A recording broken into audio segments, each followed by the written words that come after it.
మార్కాపురం జిల్లాలో భూ అక్రమార్కులు ఎక్కువైపోయారు. స్థానిక రాజకీయ నేతలు రైతులను భయపెట్టి భూములను ఆక్రమించుకుంటున్నారు.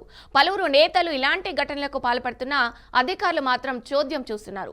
రైతులు ఫిర్యాదు చేసినా నేతలకే అధికారులు వత్తాసు పలుకుతున్నారు. బోడపాడు గ్రామ రైతుల బాధ చూస్తుంటే ఇదంతా నిజమే అనిపిస్తుంది. బోడపాడు గ్రామానికి చెందిన పలువురు రైతులు తమ భూములను అక్రమంగా ఆక్రమించారని ఆరోపించారు. ఇక ఈ నేపథ్యంలోనే కలెక్టర్ కార్యాలయం ఎదుట ఆందోళన చేపట్టారు.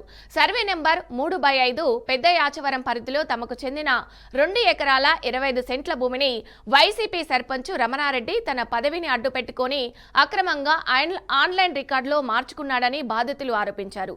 ఇక తమకు తెలియకుండానే భూ రికార్డులలో మార్పులు చేసి భూమిని స్వాధీనం చేసుకుని వేధింపులకు పాల్పడుతున్నారని తెలిపారు.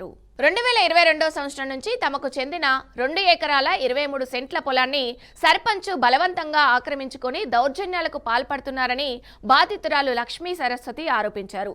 గ్రామంలోకి వస్తే ప్రాణాలు తీస్తానని బెదిరింపులు చేస్తున్నాడన్నారు. అందుకే తమకు ప్రాణ భద్రత కల్పించాలని కోరారు. అధికారులను ఎన్నిసార్లు ఆశ్రయించినా న్యాయం జరగకపోవడంతో చివరి ఆశగా కలెక్టర్ కార్యాలయానికి వచ్చామని తెలిపారు. బోడపాడు గ్రామానికి చెందిన పలువురు గ్రామస్తులు కూడా బాధితులకు మద్దతుగా నిలిచారు. భూ ఆక్రమణకు పాల్పడిన వారిపై కఠిన చర్యలు తీసుకోవాలని డిమాండ్ చేశారు. ఇక అనంతరం వారు సబ్ కలెక్టర్ గోపాలకృష్ణకు వినతి పత్రం అందజేస్తూ అక్రమంగా ఆక్రమించిన భూములను తిరిగి తమకే అప్పగించాలని విజ్ఞప్తి చేశారు. చంద్రబాబు నాయుడు ప్రభుత్వంలో అయినా తమకు న్యాయం జరుగుతుందనే ఆశ ఉందని పేర్కొన్నారు. నారా లోకేష్ మరియు చంద్రబాబు నాయుడు స్వయంగా స్పందించి ఈ సమస్యను పరిష్కరించాలని బాధితులు కోరారు. మేమే కౌలుకు తీసుకొని ఉంటున్నామని చెప్పి అన్ని చోట్ల చెప్పుకుంటూ వచ్చాడు.